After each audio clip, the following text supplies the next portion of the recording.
Who is the biggest beneficiary for the Texans with Nico Collins sidelined this weekend? How hard do you really need to think about not playing Sam Darnold in the FFPC Playoff Challenge number 2? And who are the targets and fades you need to know about as you gun for a $100,000 grand prize with the FFPC in the divisional round? Plus, live from the VSIN studios, host and analyst Brad Taylor hops aboard to give you his advice on what the 100K winning lineup is going to look like in the FFPC Playoff Challenge 2 and much more. We've got a great show for you. Ferrell Elliott is here. I'm Eric Balkman. Stick around. Your high-stakes fantasy football hour starts now. Can't stand the pressure. I've seen greater men than need a lesson. Broadcast live and heard around the world, you are now watching the most entertaining hour of radio on the planet. Welcome to the High Stakes Fantasy Football Hour presented by myffpc.com with your hosts Eric Balkman and Ferrell Elliott. The High Stakes Fantasy Football Hour is your home for analysis from the best players in the world. And now, because no one else was available, here are Eric Balkman and Ferrell Elliott. Solace in the scripture. Are we not all our father's sons? I became a man. Nobody ever told me what a man was. Greetings and salutations to all of you Balkaholics and Ferrelliacs. Welcome into the latest episode of the High Stakes Fantasy Football Hour presented by myffpc.com. I'm your slightly above average host, Eric Balkman. My co-host is the definitive commissioner of fantasy football, Ferrell Elliott. Coming up on tonight's show, we're going to tell you how the Broncos pass catchers should figure into your rosters this weekend, as well as a super pivot for the Rams in the FFPC Playoff Challenge number 2. We'll also be joined by VSIN radio host and analyst Brad Taylor to chat about the Seahawks backfield, Colston Loveland, and so much more. If you want to connect with us on X, please do so at HSFF at Eric Balkman. And of course, check out the Kentucky Fantasy Football State Championship, located conveniently on the interwebs at KFFSC.com. You can also post on our Facebook page, facebook.com/HSFF. You can also email the show at highstakesfantasyfootball@gmail.com. If you have any questions for us, now is the time to send them in. We'll try to get to all the chat room questions, X posts, and emails in the fantasy feedback segment coming up later on in the show. Shout out to our audio engineer, my best friend Bryce, and of course our producer and mutual friend Rob. In case you didn't know, we have one final contest over at the FFPC that features a six-figure grand prize. Ladies and gentlemen, the FFPC Playoff Challenge 2 will close promptly at 4:30 p.m. Eastern Time tomorrow, which means precious time remains to get your entries in. I always say this, no matter what happened to you this fantasy season, if it was a bad fantasy season, if it was a good fantasy season, if it was a great fantasy season, none of that means anything this weekend, because even if you had the worst fantasy season ever, it could turn into the greatest fantasy season ever if you win this $100,000 grand prize. It's all you're going to care about. What's great about this is it's super easy to put the lineups together. There's no draft. There's no salary cap. There's no convoluted rules. Pick your 8 players, and that's it. 1 player per team. If you want Josh Allen, you can't have James Cook. If you want Jackson Smith and Jigba, you can't have Kenneth Walker III. Win $100,000 with a $200 entry fee. Win $25,000 with just a $35 entry fee. Sign up now. myffpc.com, myffpc.com. Remember to like this video, subscribe to the channel, comment on the video, share it with your friends, share it with your enemies, and get notified each and every time we go live by clicking that notification bell. Ladies and gentlemen, I want to bring on the co-host with the most, my partner in crime, Mr. Ferrell Elliott. Ferrell, happy divisional round eve to you, sir.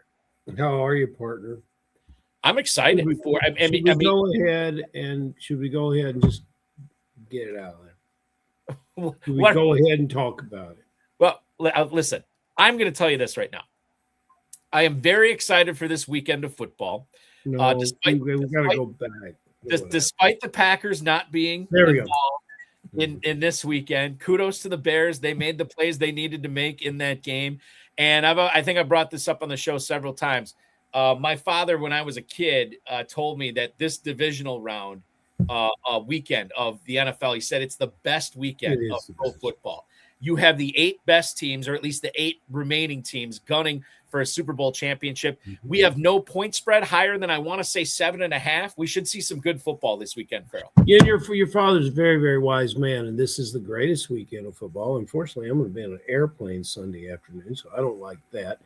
There were two tragedies in the Bears and the Packers. The Packers let it get away. The other tragedy was that, and we'll get more into this with Brad, and I am so thrilled to have Brad here on the show. I advised our listeners not to get involved with tight end Coastal Loveland, to go somewhere else. And then they just realized that even though he 58 passes and 5 touchdowns through the season, in the last 3 games, including last week's playoff game, he's been targeted 38 times. And we were told he would play better later in the year. And I said we could do no harm last week. and we harmed people. And I'm over it.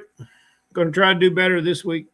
When I had a terrestrial radio show, Ferrell, I had a guest. That's not that. Those like you rode the dinosaur to the radio station. It was way back in the day. Yeah. Okay. And I would have this guest on. It was a Milwaukee Bucks analyst, and the Bucks were happening to go through a pretty rough part of their season where they had gotten blown out 3 times in a row. And I had this guy on, and I said, well, clearly it can't get any worse. And he said, Balky, don't you ever say that.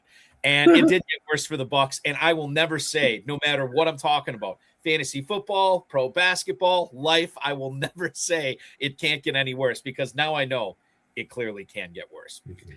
All right, ladies and gentlemen, let's get into it tonight. It's going to get better from here on out.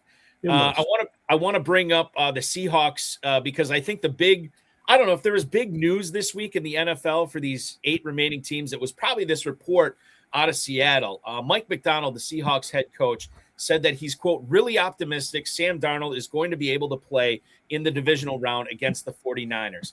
He said that there's a possibility that this injury might limit Sam Darnold physically, but he's also saying that Darnold himself is confident he's going to be able to operate normally. He was very nebulous when it came to his responses when he was asked specifics about the injury and how it's going to affect Sam Darnold's play. Listen, Sam Darnold needs all the help he can get, clearly, and anything that's going to hamstring him even more is going to be problematic.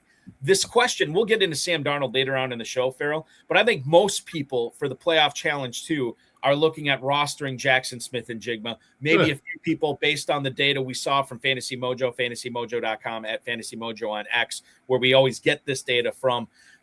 We saw a handful of people roster Kenneth Walker III, as well as Zach Charbonnet last week too. Mm-hmm. So I think the question here is, are you at all nervous about, especially if you're rostering JSN, with Darnold, operating at less than 100% physically? We know his limitations in this offense and him as a quarterback. And I wonder if this is enough for you to say, like, hey, maybe I should look at this ground game with Seattle as a pivot off of Smith and Jigba, given that Seattle wins with their rushing offense and with their defense, especially this season. You can make the case that they're going to get to the Super Bowl based on how good that defense is going to be. If Darnold is now limited a little bit more physically, I don't know. Maybe Charbonnet and Walker aren't the easy fades they were before. Yeah, Balky, and you're presenting some opportunities for our event here at the FFPC, their divisional round. Look, yardage for Darnold for the year, 4,100 yards. Mm-hmm. Yardage for JSN, close to 1,800 yards, 17 and change. This is a stat that I heard. So he's 45% of the air yards for this offense. He's everything for this quarterback. You can't really. I don't know how you. The only thing that's going to get this player for not being a huge difference maker in this contest, and I think the only way you can win is by rostering another player, is if this player gets injured. That's my thoughts on it. It's a no-brainer to roster this player. And I think you're right. And I think most people will be doing that. Now, I can't remember if I brought this up last week or not, but I'm going to bring it up tonight. As far as how that roster ownership worked for the Seahawks in the playoff challenge last week, the 500K challenge, Charbonnet was owned in actually Charbonnet and Walker were each owned in about 2% of leagues. Smith and Jigba 87% of leagues, and that's how people handle it. I would imagine it's probably going to be like that again. However, with only 8 players in this contest, you do need to be different somewhere. I would expect that those 2% for Charbonnet and Walker are going to be a little bit higher this week, regardless of the Darnold injury. Yeah. Speaking of injuries, Ferrell, Nico Collins not going to be playing against the New England Patriots Sunday afternoon. He is in the concussion protocol, did not get out of it in time, and the Texans ruled him out today. Did not practice at all this week, and Christian Kirk obviously had a big week. I mentioned this last night on FFPC Insider Access with Pat Fitzmaurice.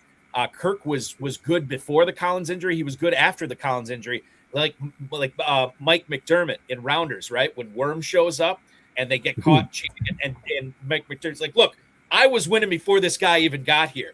Christian Kirk was crushing it before Nico Collins even got concussed in last week's game, right? So I think we have to take a long look at Christian Kirk. Jaden Higgins, Jalen Noel, obviously Xavier Hutchinson still factoring into the Texans passing attack. I still don't know how you have your quarterback fumble 5 times and win a playoff game by 24 points, but that's what happened with Houston. You go into this New England game without a true number 1 wide receiver. Ferrell, this is something we're going to talk to Brad about as well. Do you have any feeling on, is Christian Kirk the guy that you want to roster from Houston? Is it Dalton Schultz perhaps? Or are you picking a big game or maybe a big postseason from one of these Texans rookies out of Iowa State in Noel or Higgins? I really like Higgins. We've been Higgins fans since last summer, and that's probably what I'm going to do. And I think, who's the big beneficiary of this? The Pats defense. Do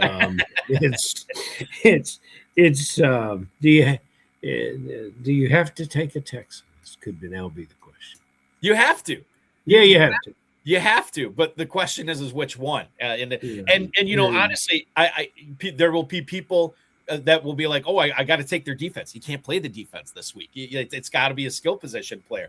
Could be Woody Marks. I can't imagine a lot of people would be going with Nick Chubb, but I'll be fascinating once lineups lock here in what would it be? About 19 hours, a little over 19 hours. Be very interested to see how people handle the Houston Texans this weekend, as they are 3.5-point underdogs, or is it 4.5-point underdogs to the New England Patriots this week? It is, they're 3-point underdogs. So they've tightened it up a little bit. So 3 points. Okay.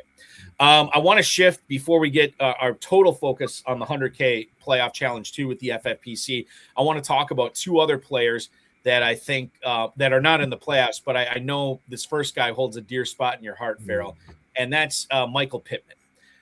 The Athletics' James Boyd, who covers the Indianapolis Colts for that publication, believes Michael Pittman, quote, appears to have 2 options: restructure his contract or play somewhere else in 2026. Now, after the last game of the season, Michael Pittman, when he was meeting with the press, kind of talked about like how this was probably his last game as a Colt. He has a $29 million cap hit this coming year. And if the Colts decide to cut him, that's going to free up $24 million in cap space. He is going to be 29 next year. And it's certainly possible that they could trade him. I would imagine that that's a possibility on the table for the Colts right now. What do you make of Michael Pittman coming up this year, Ferrell, knowing that he is not over the hill, but certainly not a spring chicken anymore, and he probably will have a new head coach, new OC, new quarterback, new offense to learn prior to the start of the 2026 season? Yes, and that's true about 25% of the league. So you might want to go to one of those places where everyone's going to be. It's a fresh start for everyone. Pittman, it's just one of my all-time favorite players, and I would love seeing him in a change of venue. I personally hope that he ends up with a quarterback that has a little bit more seasoning, perhaps, than some of the quarterbacks that he's had at Indianapolis. He's benefited from the fact at Indianapolis that he plays in a dome, plays on a carpet. That works well for him, and so that could be a situation for him. You take a team, we just talked about Seattle. Perhaps that would be a place for him.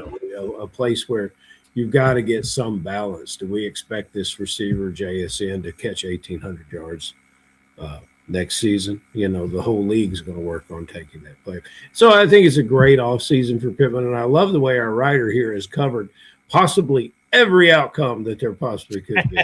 Right. He's covering all the bases, so he can claim he's going to be right about it. New Orleans, I think, would be interesting for Pittman next year too. Playing alongside Chris Olave and Tyler Shuck, that'd be interesting. We'll see. Much more to come on that situation.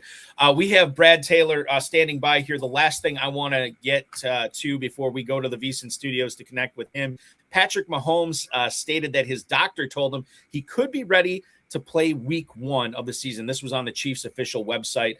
Mahomes said that his rehab is going great. That the Chiefs told him he's hitting all the checkpoints that he needs to as far as strength and range of motion goes. And he says during OTAs, he expects to be able to do some things there, which is good. He says he's hoping to do a lot in training camp. This is positive news. I would expect nothing else to be coming out of Patrick Mahomes' mouth and out of the Chiefs organization. If they're not saying this, or if they're saying anything less than this, I have serious questions. But I think the serious question I have here, Ferrell, I think some people, myself included, were ready to downgrade him with best ball drafts ready to get underway here in the next week or two. Now I'm thinking like, well, maybe I shouldn't downgrade him as much. I still am skeptical he's ready for week 1, but perhaps he's going to be ready earlier than we think. And it's not like he's a receiver or a corner or a running back. Like, he's a quarterback. And I think that as far as coming back from ACL injuries, quarterbacks are not expected, with apologies to quarterbacks, they're not expected to do a lot of the sudden change of and cuts that running backs, receivers, corners, so on and so forth are expected to do. And it's Mahomes, who he's kind of a freak anyway as well. We still know what's going on with Travis Kelce. We don't know what the Chiefs are going to do in the draft. We don't know what's going on with Rashee Rice and his potential suspension as well. But I think this is good news, and perhaps I'm not downgrading Mahomes as much as I thought I was going to be after this report, Ferrell. So Patrick Mahomes as your best ball third string quarterback, Balky? You think you can get that? I think he will be drafted in the top 15. Okay. And maybe that's not even like a hot take at all, but I just feel like, the way that he was performing earlier this season, how much he was running, he was doing stuff with his legs that we hadn't seen maybe ever in his NFL career. And now you get, as long as positive reports keep coming out like this, then I think he's going to creep up. And the fact that his doctor's saying he could be ready for week 1, I mean, he's looking like kind of a bargain. And he'll be at Steinberg's Super Bowl party, and they can all put those microphones in his face and ask him that same question. He might skip that just to not, I think that one of the things that one of the most fascinating offenses we'll be watching for as we start draft season here shortly is what's going to happen with Kansas City. I saw a mock draft that they take Jeremiah Love in the first round too. Wow. And so you finally get a running back on that offense, Love and Mahomes. Boy, it could be a quick turnaround for Kansas City in 2026. Let's get into tonight's guest, ladies and gentlemen. I want to bring him on right now. He's a multi-league champion in the Kentucky Fantasy Football State Championship. He also hosts The Bottom Line with Brad Taylor on ESPN Radio Lexington. He hosts Live Bet Saturday on the Vegas Sports Information Network and is the author of the sports gambling book Side Hustle. Please welcome live from the VSIN studios in glorious Franklin, Kentucky, Mr. Brad Taylor. Brad, good evening. How are you? Doing well. As you can tell, fellas, you are looking live at the Circus Sportsbook here in Franklin, Kentucky. A very sparse crowd here tonight, but they will be packed house here tomorrow for Kentucky-Tennessee basketball, and then, of course, the NFL playoffs. So a little quiet here tonight, but it's the calm before the storm, as we like to say in the business, as you like to say. But no, it's great here, and looking forward to this, fellas. Thank you so much for having me. Absolutely. Glad to have you aboard. Certainly everybody needs to rest up with what's going to be a big day, not only in Kentucky, but across the nation tomorrow with 2 big games Saturday and then 2 more big games on Sunday as well. Brad, before we get into fantasy football and start talking to you about some of these players that we're looking at this weekend, tell us what you're specifically doing over at VSIN right now. At VSIN, I host a show along with my co-host Will Hill called Live Bet Saturday. And what we do is I'm looking at a big bank of televisions here in the studio. We kind of watch the games. We watch the live lines, how they're the live lines change as we go all the time. And, what would you do now? Because, let's say a football game tomorrow. Let's say the Niners come out and score the first touchdown of the game. Would you now find some value on Seattle now because that line's not going to be 7 or 7.5? It's going to be below that. Is now the time? Is that a good time to maybe live bet on Seattle and that? But yeah, it's live bet Saturday. We're looking at live lines, previewing the night games, and it's sports talk from a gambling perspective here at the Circa, and I love it. It's great stuff, and it keeps you on your toes. And yeah, there's a big, huge market, as you guys know, for sports gambling out there. And we are quenching the thirst here at VSIN. It is a beautiful thing, Brad, that you are that you take me back in memory lane. And this is how I pictured you from day one. This is where I pictured you from the moment that you expressed your ambition to be like Balky and be a broadcast professional. And it is a great thing to see you. You look wonderful. I want to, full disclosure to the listeners, on February 2nd, 2014, Balky, 2014, February 2nd, was the Super Bowl Sunday that Brad Taylor accompanied me and a couple other friends to Las Vegas for the Super Bowl. We spent the weekend out there for the Super Bowl. And this was another, as you recall, Brad, who were the two teams? Broncos, Seahawks. I remember that Broncos, Seahawks. And Brad didn't join us for dinner on Friday night when we discussed a lot of who we thought was going to win. And we all came out with the losing side except Brad. What we had essentially, Balky, as they say from the great movie, we had a failure to communicate. But Brad would sit there with a winning ticket, and that's you picked winners your whole life in this world. Now tonight, what we're trying to do is go to fantasy football, something near and dear to your heart, and the FFPC, something equally near and dear to your heart, and the contest that is forthcoming. We want to go to Buffalo, take a look at the Bills wide receivers, and see if you can work through the fact that Josh Allen continues to run his club to success in the playoffs.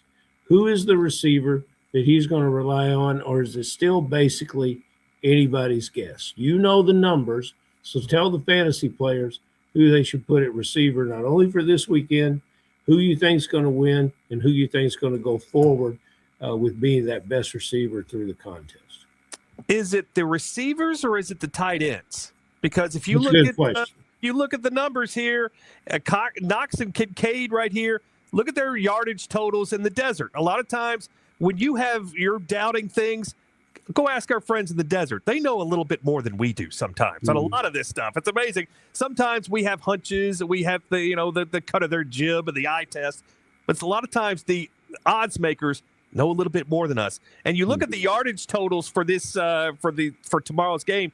You got Shakir 52.5, but the next two on the list are the two tight ends, Knox and Kincaid. The one I would try to stay away from would probably be Brandon Cooks, because a little bit as far as a guy who can you really trust him in this spot? He's at 28.5 yards for tomorrow. But yeah, we've seen this act before with him. But for me in this game tomorrow for the Buffalo receivers, yeah, anybody can go on Shakir, but it's the two tight ends. And if you're looking for maybe a guy that's probably not going to be on many teams, it might very well be Dawson Knox coming in here. We've seen both these tight ends. We know that both these tight ends, Kincaid now, both of them, they had three. He had 3 catches last week. But yeah, I would look at the tight ends before I would receivers, and I would be looking down upon Brandon Cooks and up on both these tight ends. Yeah, I think you make a good point. And I think you also make a great point about Dawson Knox, because if you are going to pivot off of James Cook, off of Josh Allen in this competition, I think most people would say, oh, give me the young up-and-coming tight end. Well, Dalton Kincaid has been mostly miss rather than hit over the course of his career. And yet Josh Allen just keeps going back to Dawson Knox. Sometimes, especially if Buffalo loses this game, we could look at who is the Jalen Coker of this squad, right? Jalen Coker blew up last week. He was the Panther to own if you had him in the playoff challenge. There could be somebody like that in Buffalo, especially if the Bills are forced to pass in the fourth quarter to try to get back into the game. Knox is very, very interesting. Flip side of the ball. Do we know the Coker owners percentage from last weekend? Yeah, I could tell you right now. It was super less than 2%. Yeah, in the $200, the world famous the Granddaddy contest last week, Jalen Coker was owned in 28 out of 7,250 teams. That is 0.39% that poker was owned. So crazy stuff. That's why this challenge is so much fun. So flip side of the ball tomorrow from Buffalo, Brad. Denver features RJ Harvey in the backfield. We know that Buffalo has tightened up their defense over the last month, maybe month and a half, but that rush defense I would still not consider good. How likely is it that you see Harvey having a big game and running all over this Bills defense, especially considering that Denver probably wants to win this game with defense and running the football? When Dobbins went down, I think 7 weeks before the end of the season, from that point on, you would assume this is Harvey's team. And yeah, he did get a multitude of the carries, and he's one of the mainly, I would say, 3 running backs right now where I would say, yeah, he's going to get more carries than anybody else. But he only averaged 3.7 yards a carry this season. Yeah, he had the touchdowns. He had the 12 touchdowns to make him fantasy relevant. But in a spot like this, the desert says 56.5 yards for him. If I'm looking to do anything here, I'm looking to go under that total. He's not a guy that I'm looking for Denver to play. And we talked about, rushing touchdowns for Denver in the last, since Dobbins went out. He had 6. Bo Nix had 5. So that should tell you a little bit about where these numbers are going with these two, with this running back not getting the ball at the goal line. So this is not a guy I'm looking to roster in your league here. That's the most. These matchups, it's hard to pick the one that I think is the most entertaining. I think perhaps because I feel more engaged with the team and I followed the players longer, the Niners game means a lot to me. I think it was about a 7.5 point line for the outcome, and I thought that was too many. I thought the game might be closer. We learned now that tight end Kittle for the Niners is not going to play. From a football perspective, I think that's a disaster for the Niners. From a fantasy perspective, I like the pass catching of the backup tight end Tongas, and I've always liked him, and he's been good in the red zone this year too. So but there's probably a beneficiary on this offense, Brad, that Kittle's not going to get his targets. Who's going to get them? I have a favorite, but there's no use me talking when we have Brad Taylor here. Who's it going to be, Brad? Who's the guy to play from the Niners? Well, of course, conventional wisdom says it's Tongas because, let's just handcuff him. Let's just put the other guy in who does well when Kittle's out. But it's one of these two off receivers. If Pearsall or Jennings, one of these two guys, if Pearsall is healthy and it looks like he's going to be playing, I would go over the total in terms of yardage if you're looking at props. Those are the two guys, Pearsall and Jennings, that I'm definitely looking at here. Pearsall 29.5, Jennings 39.5. Those are two guys. If they get the play tomorrow, especially Pearsall, I am definitely looking to take one of those receivers. And more than McCaffrey or Tongas, I think one of those two receivers really come above what they've been doing with the more opportunities with Kittle being out here. And Jennings has had those breakout games historically, Balky. He's had some 40-point games, and that's what you need in this contest. You do, and if you end up getting that really vaults you to the at least to the top, not to the very top of the leaderboard, but near at a minimum near the top of the leaderboard, which is what you need. I will say the 2 games against Seattle this year, and this is a little bit misleading because I think Kittle played in the first one. 2 catches, 16 yards for Jennings. 4 catches for 35 yards in the game at the end of the season. But to Ferrell's point, I mean, he's popped off this year, 9 for 71 and a touch against the Rams. 6 for 71 and a touch against the Rams. He had that 5 catch for 89-yard performance against the Saints earlier this year. Found the end zone 9 times this year, did Juwan Jennings. So certainly there is some pop-off potential with Juwan Jennings, not only this week, but if the Niners keep moving on, they'll be trusting Jennings because Kittle won't be back for the remainder of the postseason. Okay, the other team in that game, Brad, is the Seattle Seahawks. Rather than wax poetic about how great the league's leading receiver, Jackson Smith-Njigba, is, let's focus in on the backfield here. If you are looking for a hard pivot off of JSN and you decide it's going to be a Seahawks running back, do you have an inkling of Charbonnet or Kenneth Walker, not only which one is better this week against San Francisco, but also moving on to the NFC Championship and the Super Bowl that the Seahawks are lucky enough to get that far? I will ask you about the ownership of Charbonnet compared to Walker last week. Do you have that number on me? Because I think that's a big difference, the ownership numbers with these two guys in your contest. It was very, very close between those two running backs last week, and both of them were super down. 2.1% for Charbonnet, 2.0% for Kenneth Walker. So basically, I'll narrow it down like this: out of 7,250 teams, Brad, 153 of them had Walker or had Charbonnet, beg your pardon, and 148 of them had Walker. Wow. That's very interesting to me, because you would think conventional wisdom would say, well, it's Walker because he's going to get more. But I think Charbonnet would be my play, especially if you're looking to maybe get some value. But when you say the roster spots are so even, it's kind of something where you're looking at it and say, wow, do I really get the value with Charbonnet over Walker here? Here's a spot where, it's half a dozen of the other and 6 of one. But, I think I would be taking Charbonnet going forward in this, mainly because I know that he's going to have a little bit more value, and quite possibly, maybe, he'll get a little bit extra in terms of you'll get some roster value with him. But, this is one where it's Charbonnet over Walker for me, but I think I might be in the split minority on that one. Yeah. We said that the 49ers would be okay with tight end from this fantasy perspective. I don't think that there's anyone that's going to supplement what Nico Collins did. I don't think you can replace Nico Collins. There's complementary players and receivers. There's good youth receivers. But for this contest, Brad, who's going to step up and help Stroud in a pass-catching aspect? Could it be the tight end who's had a quiet but productive, at least from our contest perspective, season? You still want to stick with tight ends here, or do you want to look somewhere else in that receiving core for a big game? I don't think the odds makers know either, because if you look at the yardage totals, Kirk is 39.5, Schultz 39.5, Higgins 37.5, Hutchinson 30.5.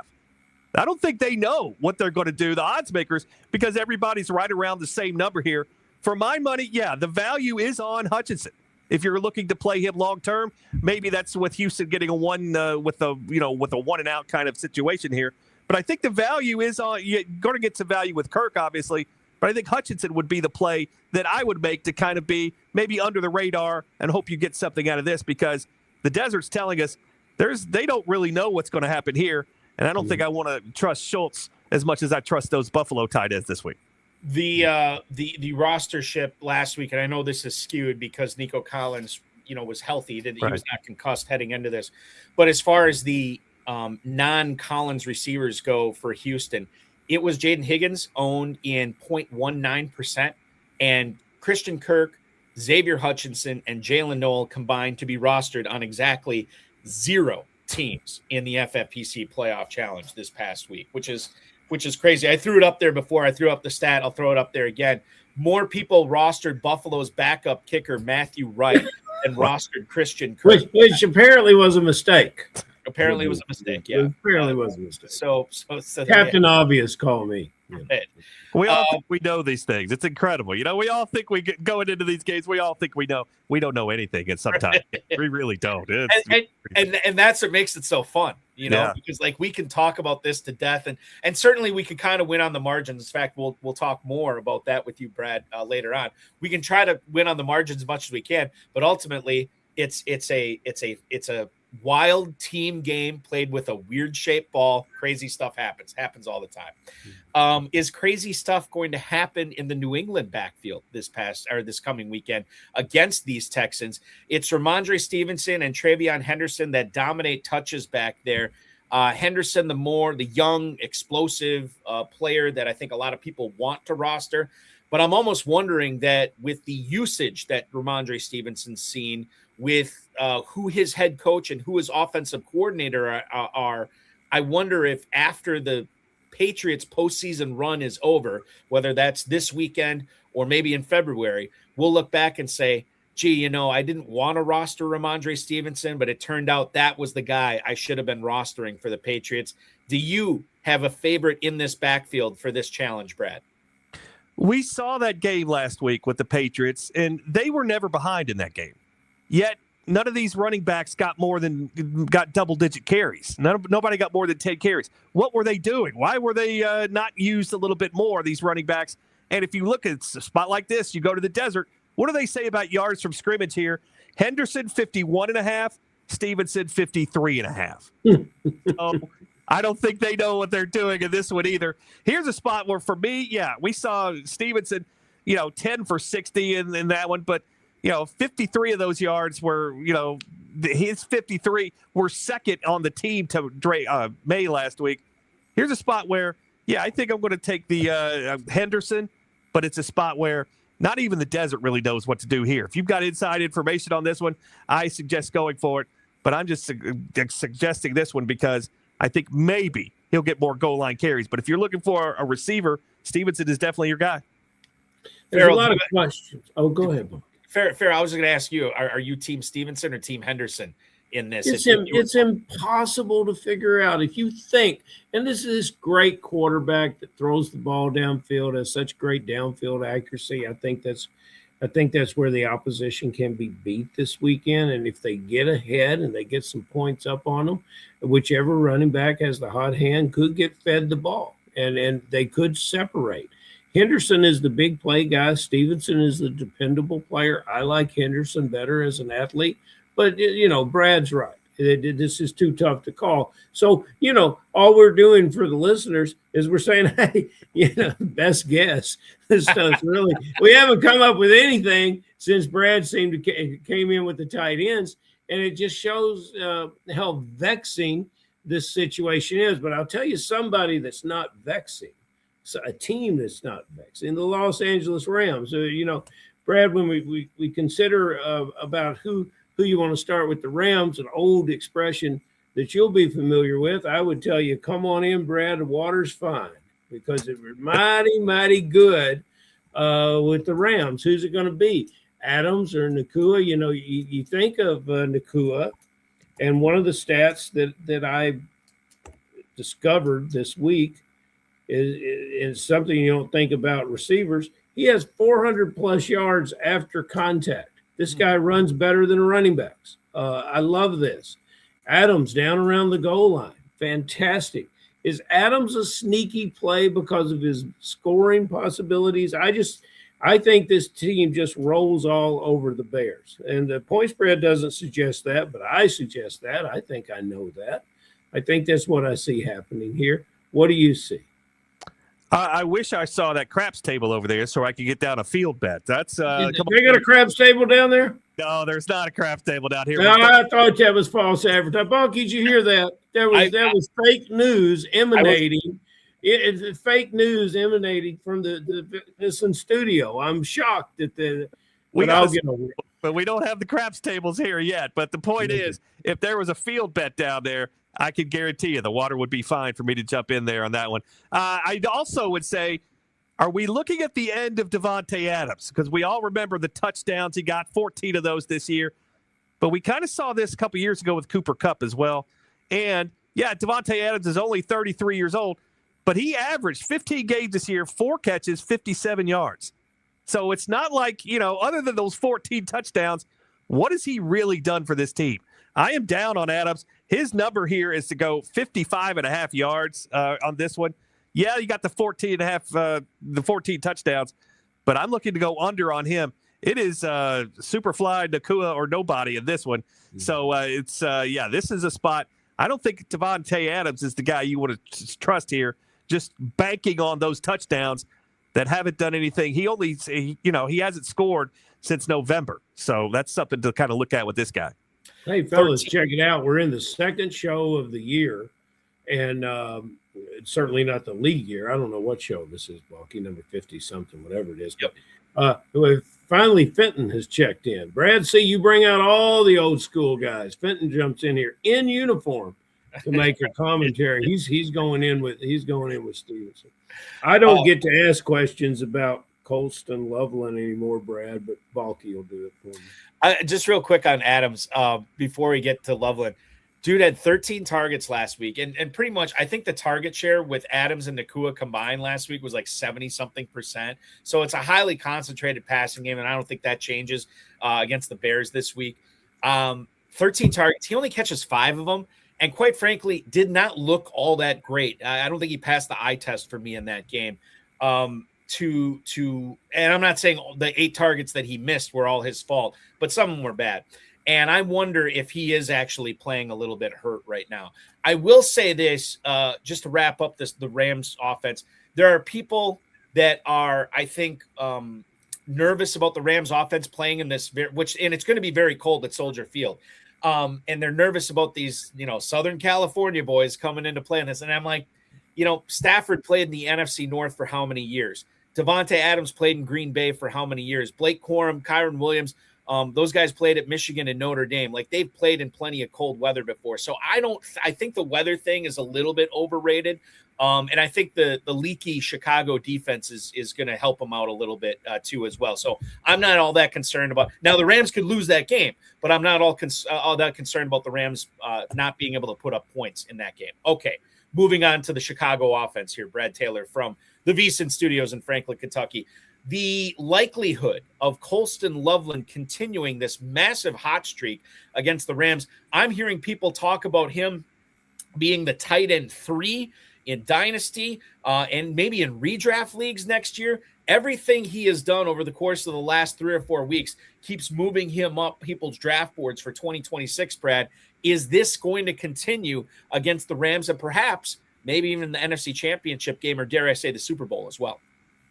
I thank you for answering that. That was going to be my question. Where did you guys see Loveland going next year in these drafts? Because I was thinking off the top of my head, this is a top 5 tight end going into next year. And the fact that you are saying this is top 3, well, it makes me feel a little better about what I'm thinking here. Last 11 games, he's averaged 5 for 67 here. And the Bears have gotten 21 touchdowns in those 11 games, and he's got 6 of them. So Colston Loveland is he is a guy right now. His over-under in the desert, 57.5. I do not like going over on a lot of players. Heck, I'm looking to go under on Puka Nacua, 101 yards for tomorrow. Yeah. But here's a guy in Loveland. This might be a guy that I'm looking to go over. The Rams allowed 92 catches and 7 touchdowns to tight ends this year. It's a little worse than average, but it's not the worst, but it's worse than average. Yeah, I'm going over on Colston Loveland. A good tight end pickup for your league. I love that. Jake Valich, he got his, he was there first, Balky. He was the first guy that really, really was behind Loveland, one of our fine players. And when Brad Taylor returns to the friendly confines of Caesars, Southern Indiana for the KFFSC draft, you'll get to meet some of these cats. Balky, do you remember the big payback league where Brad got a standing ovation when we were in the 17th round and he did not have a quarterback yet? And he selected a kicker before his quarterback, and there was a huge ovation for the contrarian. So that the part of the question that I now come with, that I know we're going to get brilliance from, is who is the contrarian play? Who do you not need in your roster? Who are guys going to be rostering at big numbers? And you don't want to put him in your roster in this contest. You've already talked about some guys that you don't want to have. Like, for instance, Adams would have been a great answer to this question, but we've already burned that one. So now you're going to have to come with something fresh, Brad Taylor. And then who's a guy that you just can't leave out? It's not going to happen for you. I think it's JSN. Who do you think it is? I think the guy this week, we talked about him, is Brandon Cooks. I think he's getting a lot more publicity and a lot more credit that he's deserving. Then those numbers are going to go to those tight ends, Knox and Kincaid. That's where I'm banking on. A guy I don't want, Brandon Cooks, getting some publicity this week. That's a guy I don't want. A guy I do want, maybe is a kind of sleeper dark horse, either one of those San Francisco receivers. So when I say either one of them, either Pearsall or Jennings, if Pearsall is healthy, go with him. If it's not, it's Jennings, because those Kittle numbers have to go somewhere. And you could say Tongas all you want to, but those 2 receivers are going to be the ones who are going to pick up the money for those. But if you're just looking for the chalky McChalkerson play that'll get you somewhere in this league, I don't know about you guys, But it's if you think Buffalo is going to go all the way, it's got to be Josh Allen. That is as chalky as it goes. That is as square as it gets, as we like to say. That's the one guy where if you think Buffalo is going to win this thing, that's the one guy you probably need. Well, let's roll that back to this game. Do you think Buffalo is going to win this game? I'm going with Denver. And this is a market game because we saw Buffalo. See, that's what he does, Balky. That's exactly what he does. And so you can now write it down that Denver is going to win. Oh, you just go to the sports book. Yeah, Denver. Remember, when you're right 53% of the time, you're wrong 47% of the time. Never forget that. But that's not you. What you say? Oh, I wish it would get more than 53%. I wouldn't be sitting here right now, Ferrell. I'd be on my yacht somewhere out in the ocean. But brother, you're in a place more suited for you than any type of luxury living on a yacht. That's not. I don't know about that. I'll take the yacht. I love it here, but you got to give me the yacht. I'll take that. But it's the dog to favorite line move, especially this time of year when you see the money on one side, which is on Buffalo. Yet the line moves the other way, the reverse line move, and it's become a dog. It's become the favorite and vice versa. That's the market and the sharps telling me that's a play for Denver. Just going back to the Niners here real quick, Ricky Pearsall did not practice at all heading into the game last week against Philadelphia. This week he's gotten in a limited practice every day. He's officially listed as questionable. He told the press that in that big high-scoring Bears game, in week 17, he got tackled and landed right on his knee. And he said he can't take tackles like that right now. He said he's got to adjust the way he plays a little bit, which is not what you want to hear. But this is an all hands on deck situation. All hands except for George Kittle's hands, who will not be playing this week. So that's what we're looking at with Pearsall. The Dizzle chiming in. Pearsall is never healthy. It certainly seems that way right now. So it could be a big Jennings week. I want to go back just real quick, Brad, before our final question for you. I think Fenton had a question here. Yeah, I'll throw it up on the screen right now. He wants to know which tight end goes big this week for the Rams. So we've been talking about Puka Nacua. We've been talking about Williams, Corum, Devontae Adams. We had a conversation about what if you wanted to do the Uber pivot and move to a Rams tight end in this tight end premium scoring format that the FFPC Playoff Challenge 2 is. Do you have an inkling on which Rams tight end you'd want to put a chip on, not only this weekend, but maybe going forward in the postseason, Brad? Conventional wisdom once again says it's Higbee, right? Because we've heard that name and he had a decent week last week. But I don't think there's much difference in either one of these tight ends for the Rams. Higbee, his number in the desert right now is 22.5 to kind of put his numbers up there in this one. So, yeah, is that something that is going to make or break your team? I'm not so sure. But, yeah, here's a spot where I think maybe, just maybe, if you're looking to get maybe somebody off the radar, Parkinson might be your guy. And the spot where he's not getting as many yards in terms of what the desert's saying, but the desert is also saying, yeah, he's getting 20.5 yards here in the desert is Parkinson. So not Parkinson's an all-time Balky favorite too. Yeah, I wouldn't say all time, but maybe current.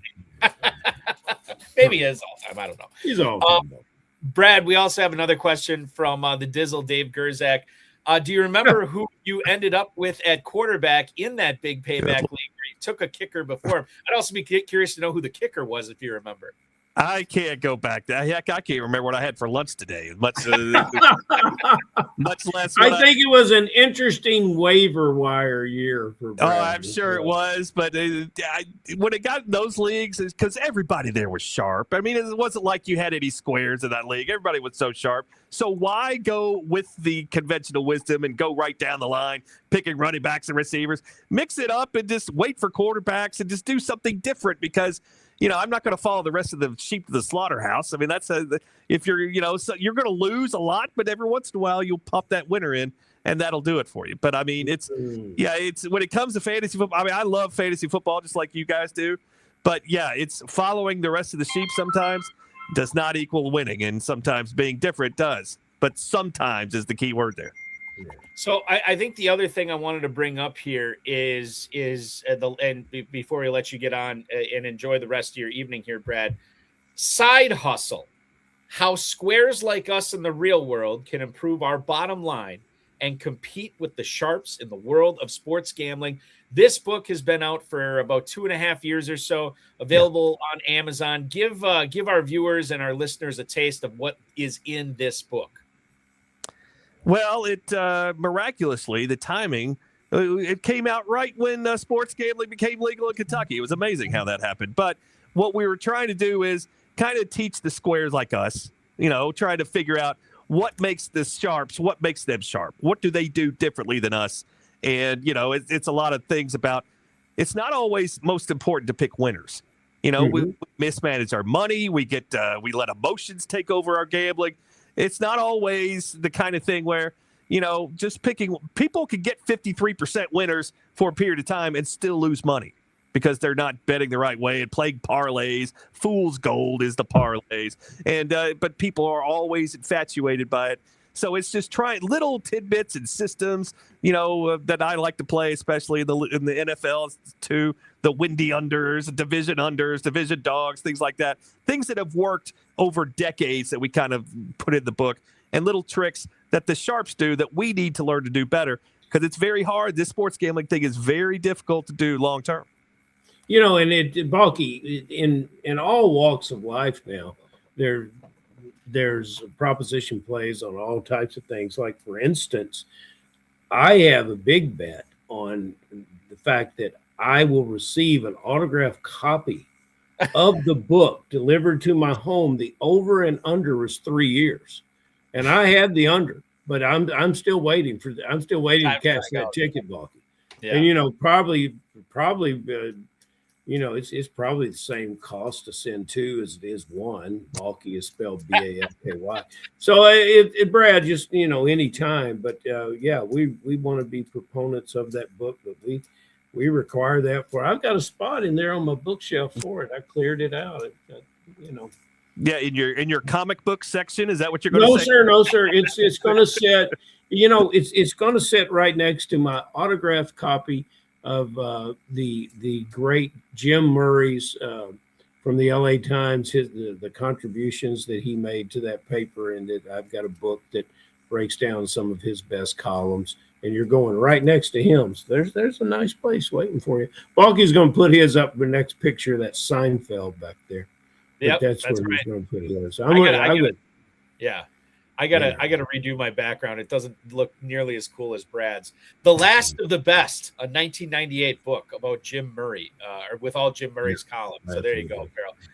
The name of the book for Brad is Side Hustle.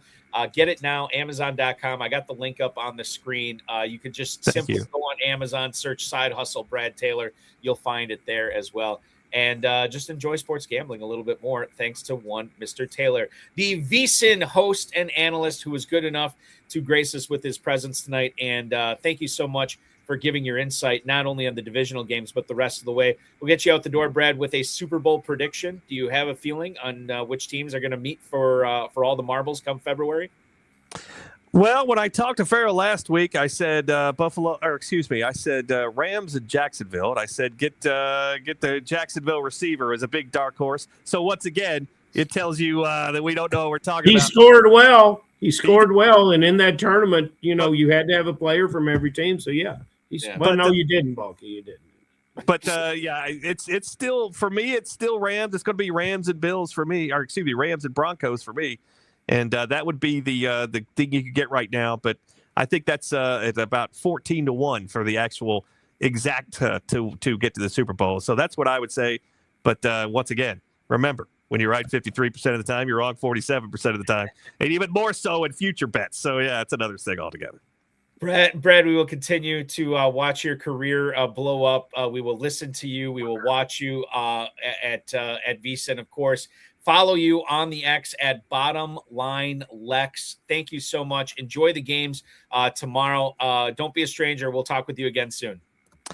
Thank you guys so much. I would not be sitting here right now if it was not for one Ferrell Elliott. So I am grateful to him. That's true story. That's absolute true story. I would not be sitting here right now. So thank you, Ferrell. And guys, as always, until the next time, may the winners be yours. Thank you, fellas. So much, all the best to you. All the best to you as well. Thank you, Brad Taylor, ladies and gentlemen. Hopping aboard tonight, the VSIN host and analyst, Bottom Line Lex. Get his book, Side Hustle, by one Brad Taylor on Amazon.com. Good stuff from Brad tonight. Always good stuff. Always love chopping it up with Brad. And you know, it's funny, Ferrell, you bring up that big payback story. I do remember, because I wasn't in that draft, but the draft I was in had gotten over with. or was getting close to being the end. And I just saw the big applause at the table over at the big payback table. I'm like, what the hell's going on over there? And then I found out that he took a kicker before a quarterback. I'm like, that is my guy right there. That is people awesome. just roared with Taylor's success. Ferrell, let's get to a few emails tonight. Nope. I think they're all playoff. They're all playoff challenge ones. Mike in Anderson, North Carolina leads off tonight. What's up, guys? Any receivers not named Cortland Sutton worth using in the playoff challenge number 2? And before everybody says, and Mike, thank you for the email. Before everybody says, well, why would you consider a non-Broncos or non-Cortland Sutton Broncos receiver? I have 4 words for you. Jalen Coker, Christian Kirk. That's why we talk about these receivers. There's Mims, there's Bryant, there's Franklin. Obviously, Sutton is going to be the highest owned guy. Ferrell, is there any value in any one of these other 3 Broncos receivers in an 8-team lineup this weekend? My favorite has been the one that I've counted on throughout the year. Let's go with Franklin. That's who I like. Franklin is probably the guy I would choose. It's hard to go with the rookie, and then Marvin Mims just not involved enough. He wasn't owned at all in any of the $200, the $500K lineups last week. Pat Bryant, 0.14. Troy Franklin was 0.63. So he had the highest, he was the highest owned Broncos receiver, not named Cortland Sutton. I think that's who I'd go with as well. You have some big play potential. There's also a decent floor there, and you just hope that if the Broncos keep advancing, somehow he does find his way into the end zone a couple of times, and it might make all the difference in the world in cashing that $100,000 grand prize. Moving on to our next email, we go to Garfield Heights, Ohio. Dennis is there. And he writes, if Seattle gets to the bowl, how good of a play is Sam Darnold if everyone else is rostering JSN? Thanks so much. We talked about this earlier, Ferrell. I'm a weak man. I don't know if I could do it. But certainly if my team is within striking distance on Super Bowl Sunday and seemingly everybody has Jackson Smith and Jigba in front of me, but I'm the only one with Sam Darnold, I'm looking at it from the standpoint of like, you know, they do have Cooper Kupp. They do have the running backs. They do have A.J. Barner. It is possible for Darnold to throw touchdowns, not to Smith and Jigba. There is something to be said for that. If you're doing one lineup, first of all, don't do one lineup. Do multiple. It's much more fun. And if you're doing multiples, I was talking with Pat Fitzmaurice about this last night. He said, yeah, if I'm doing multiple lineups in this challenge, Darnold is going to be on 1 or 2. I think Ken Ford said the same thing on the RotoViz High Stakes Lowdown on Tuesday. That you got to find a way. If you're doing multiple lineups, if Seattle gets all the way there, you're going to want to have Darnold on a couple of these lineups. Not a lot, but you want that. You want a dog in that fight, and Darnold could be that dog. You want a chance to have that quarterback in the Super Bowl. You look at this opponent, and what JSN does best is to really what the Niners have the most trouble with. And so big strikes downfield, catching the ball in stride. There's a lot of confusion in that secondary from time to time. There's better play. One of the linebackers is coming back. There's better play. Those defensive tackles are good play. But the secondary, man, and I think JSN just has another big game. And it all runs through him, and the quarterback now who's somewhat compromised physically. I think that if you have a Seattle player, which you will, it needs to be JSN. The lineups last week in the 500K, 9 out of every 10 lineups featured Smith and Jigba in them. So certainly they're. And you do. I said this. I talked with Harshal Sheth about this. I talked with Ken Ford about this the last couple of weeks. Guys who have cashed in the divisional round, guys who have cashed and won the whole playoff challenge. In Sheth's case, they said you got to eat chalk on most of your lineup. It's just that 1 or 2, maybe 3 spots that you got to hit on the right pivots, and that's how you win the big money. Maybe Smith and Jigba is just a guy that you put in your lineup. You hope for the best, and you move on and try to find pivots elsewhere.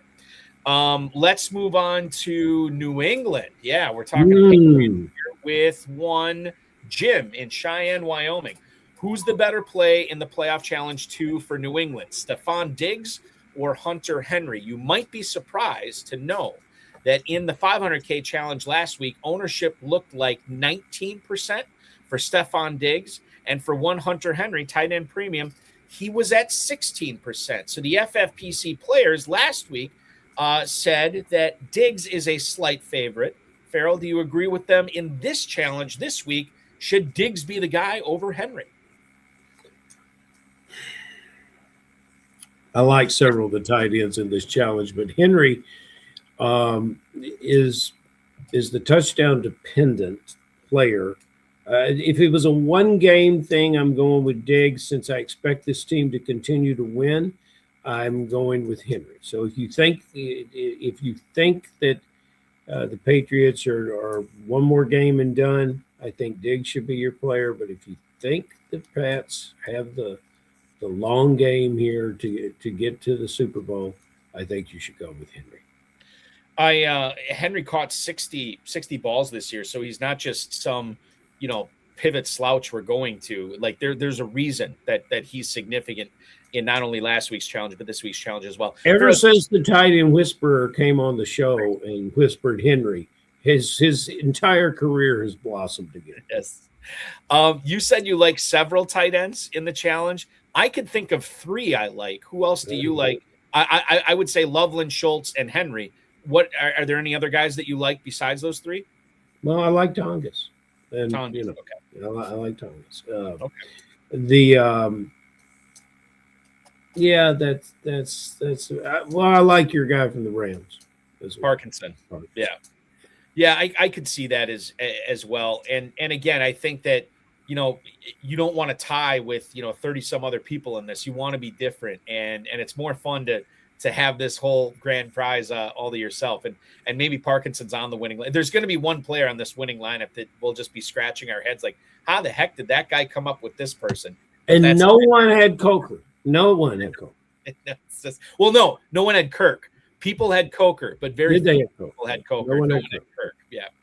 Final email here. We'll go back to the Rams for this email, which is from Charlie in Irvine, California. Hello, HSFF Hour. To try and be different, would you guys recommend I use Blake Corum instead of Kyron Williams or any other Ram? Appreciate you. That is Charlie in Irvine, California. We appreciate you, Charlie. Ferrell, I think this is interesting because most people, if I look at the ownership percentage for the Rams last week, Matthew Stafford came in at 11%. That was second on the Rams next to Puka Nacua, who came in at 75%.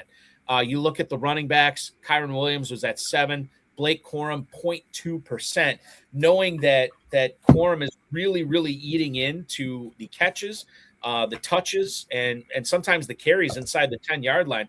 I wonder if Corum makes for, again, if you're filling out multiple lineups, I wonder if Corum should be on one of your lineups just because he could be scoring a few touchdowns, and the Rams have the potential to play 3 games in this challenge as well.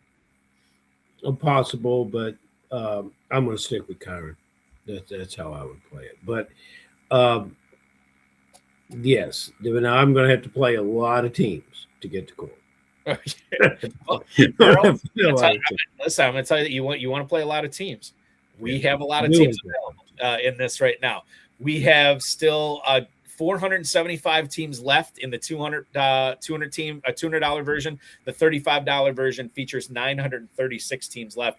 They've already starting to fly here. So I would definitely get in while you can. And I'm speaking to Ferrell, and I'm speaking to everybody here in the viewing and listening audience to register for the playoff challenge too.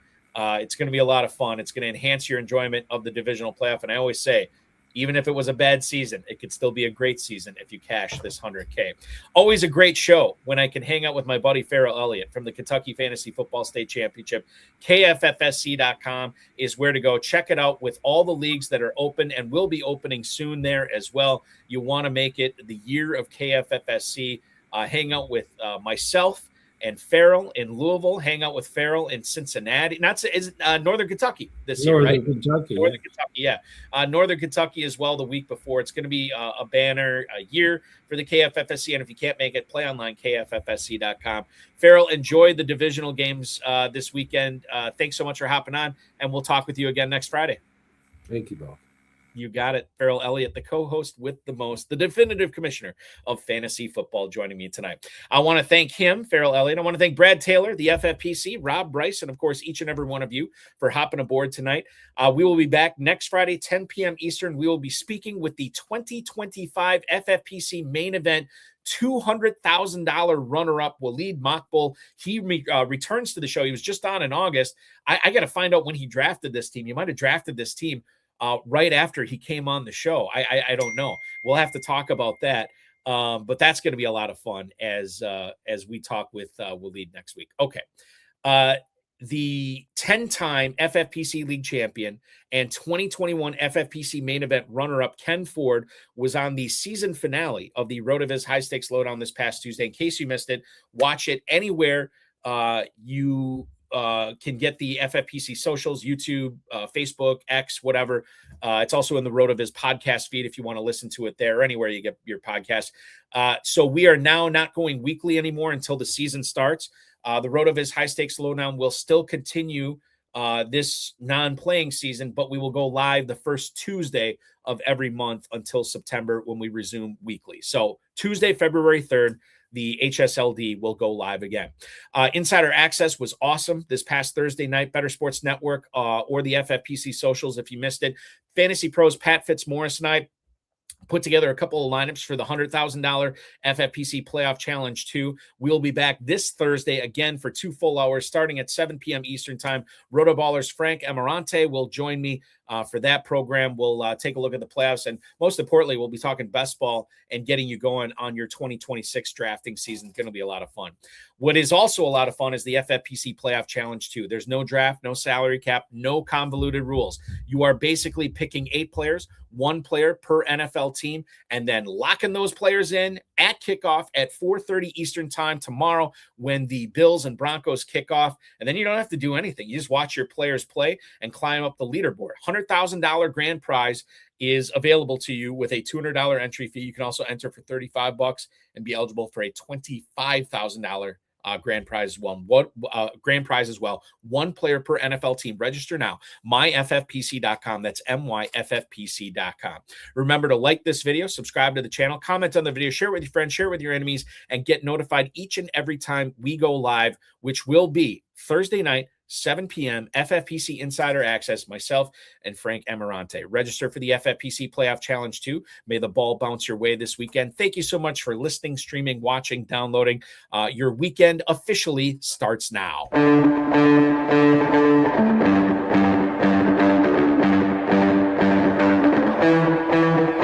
This has been another episode of the High Stakes Fantasy Football Hour presented by myffpc.com. It was broadcast live and was watched around the world. Balky and Ferrell will be back next week with more analysis, more interviews, and more advice from guests much smarter than they are. Thanks for watching, and we'll talk with you again next week. I will let everybody know that while the Playoff Challenge 2, where we're at right now, was not where we're at for last week, we are actually significantly ahead of where we were last year too. So don't be a wish I had. I brought this up on last night's show. Sean Siegel, Tom Kelly from RotoViz, they planned on spending their Saturday morning putting together some Playoff Challenge lineups.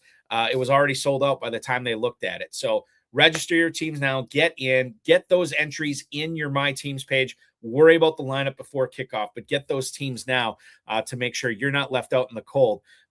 Somebody's got to win 100K. Why not have it be you? Good luck, everybody, in all of your lineups and in the world famous FFPC Playoff Challenge as well. We'll talk with you again next Thursday and Friday. Be good, everybody.